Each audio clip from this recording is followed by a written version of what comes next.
یہ آیت تو سورہ بقرہ میں نازل ہو چکی تھی. وَلَنَبْلُوَنَّكُمْ بِشَيْءٍ مِّنَ الْخَوْفِ وَالْجُوعِ وَنَقْصٍ مِّنَ الْأَمْوَالِ وَالْأَنفُسِ وَالثَّمَرَاتِ وَبَشِّرِ الصَّابِرِينَ. ہم لازماً آزمائیں گے تمہیں، لازماً آزمائیں گے. خوف سے، بھوک سے، فقر و فاقے سے، جان اور مال اور ثمرات کے ضیاع سے اور زیاں سے. فصل تیار کھڑی ہے اور عین وقت آ گیا ہے جنگ کا، اور وقت پر فصل کھجور کی اتاری نہ گئی تو تباہ ہو جائے گی. لیکن نہیں، نکلنا ہے. یہی معاملہ تھا جو کہ تبوک کے موقع پر ہوا ہے. قحط کی کیفیت تھی اور اب فصل تیار تھی، اب ساری امیدیں اس فصل پر تھی، کھجور کی. لیکن ظاہر ہے کہ کھجور کی فصل اتارنا کوئی عام خواتین کا کام تو نہیں ہے. لیکن مردوں سے کہا جا رہا نکلو اللہ کی راہ میں، سب کے سب. پہلی مرتبہ نفیر عام تھی، ہر صاحب ایمان نکلے. تو ایک بہت بڑی آزمائش. تو جو راسخ الایمان تھے، صادق الایمان تھے، ان کا رد عمل سچویشن ایک ہی ہے. منافقین کہہ رہے ہیں ما وعدنا اللہ ورسولہ الا غرورا، ہمیں تو اللہ اور اس کے رسول نے سبز باغ دکھا کر مروا دیا. اور اہل ایمان کہہ رہے ھذا ما وعدنا اللہ ورسولہ وصدق اللہ ورسولہ وما زادہم الا ایمانا وتسلیما. اور ان میں نہیں کوئی شے بڑی مگر ایمان اور تسلیم کے. جبکہ وہ جو ایک کانسٹیٹیوشنل ایمان ہے وہ ایک جامد شے ہے. It's a legal status that you get as a Muslim. تو یہ اسٹیٹس نہ گھٹتا ہے نہ بڑھتا ہے. یہ نہیں ہو سکتا کہ ایک باپ کے اگر دو بیٹے ہیں اور ایک متقی ہے، زاہد ہے، عابد ہے، تہجد گزار ہے، دوسرا فاسق و فاجر ہے، تو وراثت میں اس تہجد گزار کو زیادہ حصہ ملے اور دوسرے کو جو ہے وہ کم ملے. نہیں، ایکول. المسلموں کفو لکل مسلم. تمام مسلمان آپس میں جہاں تک ان کے لیگل اور پولیٹیکل حقوق کا تعلق ہے برابر. تو یہ فرق ہے ایمان اور اسلام میں. البتہ یہ میں آپ کو بتا چکا ہوں کہ یہ بھی ہو سکتا ہے کہ اسلام پہلے آئے، ایمان بعد میں آئے. ہم میں سے جب بھی اللہ تعالیٰ کسی کو نصیب فرما دے حقیقی ایمان، یقین والا ایمان، جیسے میں نے دعا کی اللہم نور قلوبنا بالایمان، اے اللہ ہمارے دلوں کو منور کر دے، روشن کر دے ایمان کے ساتھ، نور ایمان سے جگمگا اٹھے ہمارا دل. واشرح صدورنا للاسلام، اور ہمارے سینوں کو کھول دے اسلام کے لیے، اسلام کی ہر شے ہمیں حسین نظر آئے. حضور صلی اللہ علیہ وسلم کی حیات طیبہ کے آخری ایام میں یہ واقعہ پیش آیا کہ حضور مسجد نبوی میں تشریف فرمائے، مجمع موجود ہے. اچانک ایک شخص ظاہر ہوتا، شدید و بیاض ثیاب، شدید و سواد شعر، اس کا لباس انتہائی سفید صاف، کوئی اس پر دھبا نہیں، داغ نہیں، میل نہیں. بال انتہائی سیاہ چمکدار، گرد آلود نہیں. ولا یعرفہ احد منا، اور ہم میں سے اسے کوئی پہچانتا بھی نہیں تھا.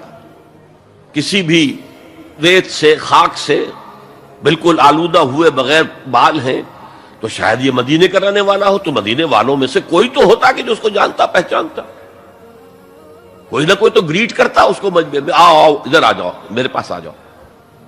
کوئی نہیں.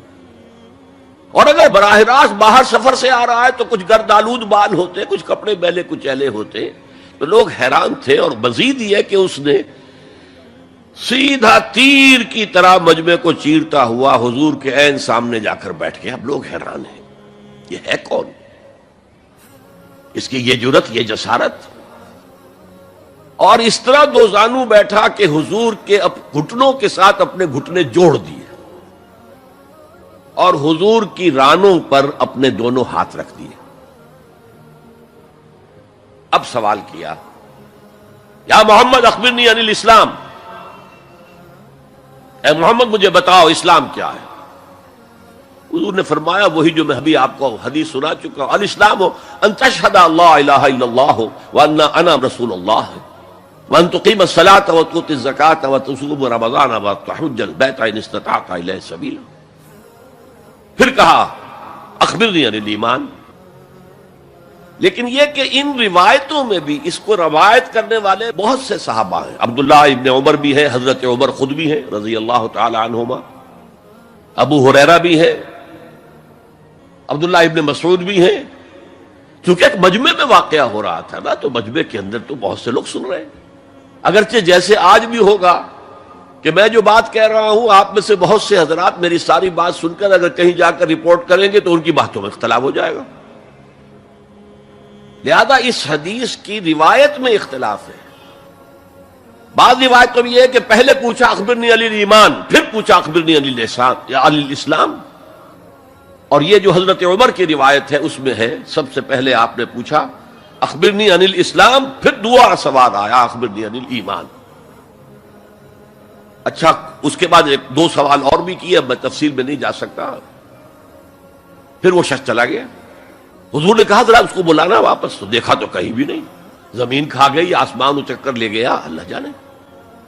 تب حضور نے فرمایا اوہ یہ جبرائیل تھے جو تمہیں تمہارا دین سکھانے آئے تھے. یعلمکم دینکم اذ لم تسألوہ، جبکہ تم نے اس کے بارے میں سوال نہیں کیا. اور یہ پہلی بار ہے کہ میں جبرائیل کو پہچان نہیں سکا، انسانی شکل میں وہ آئے اور میں پہچان نہیں پایا. ورنہ اکثر حضرت دہیہ کلبی کی شکل میں آتے تھے انسانی صورت میں. جب بھی حضرت جبرائیل آتے تھے، حضرت دہیہ کلبی جو ہے وہ بہت ہی حسین جوان رانا، ان کی شکل میں آتے تھے. بہرحال یہ اتنا اہم مسئلہ ہے کہ اس کو کلیئر کرنے کے لیے کہ دودھ کا دودھ پانی کا پانی علیحدہ ہو جائے. ایمان کیا ہے، اسلام کیا ہے. دنیا کا نظام اسلام پر ہے، ایمان پر نہیں ہے. آخرت کا معاملہ ایمان پر ہے، اسلام پر نہیں ہے. کوئی شخص مسلمانوں کا بہت بڑا قائد ہو، بہت بڑا لیڈر ہو، لیکن ہو سکتا ہے آخرت میں زیرو ہو. میں حدیث سنا چکا ہوں آپ کو. ایک شخص دنیا میں شہید سمجھا جا رہا تھا، ایک شخص دنیا میں بہت بڑا عالم سمجھا جا رہا تھا، ایک شخص دنیا میں بہت بڑا سخی سمجھا جا رہا تھا، اور اللہ نے سب کے دعوے جو ہیں ان کی نفی کر دی. تم نے جنگ کی تھی اس لیے لیقال جریء کہا جائے، بہت ہی جری آدمی ہے صاحب، بہت بہادر آدمی، کیا کہنے اس کے. لیقال سخی، بھائی بڑا سخی آدمی ہے، سخاوت کے دریا بہا دیے اس نے. بھائی بہت بڑا عالم ہے، اس سے علم کا کتنا جو ہے لوگوں کو فیض پہنچا ہے. وقد قیل، یہ تمہارا مقصود تھا، وہ مقصود دنیا میں حاصل ہو چکا، تمہاری شہرت کے ڈنکے بج چکے، اب یہاں تمہارے لیے کچھ نہیں.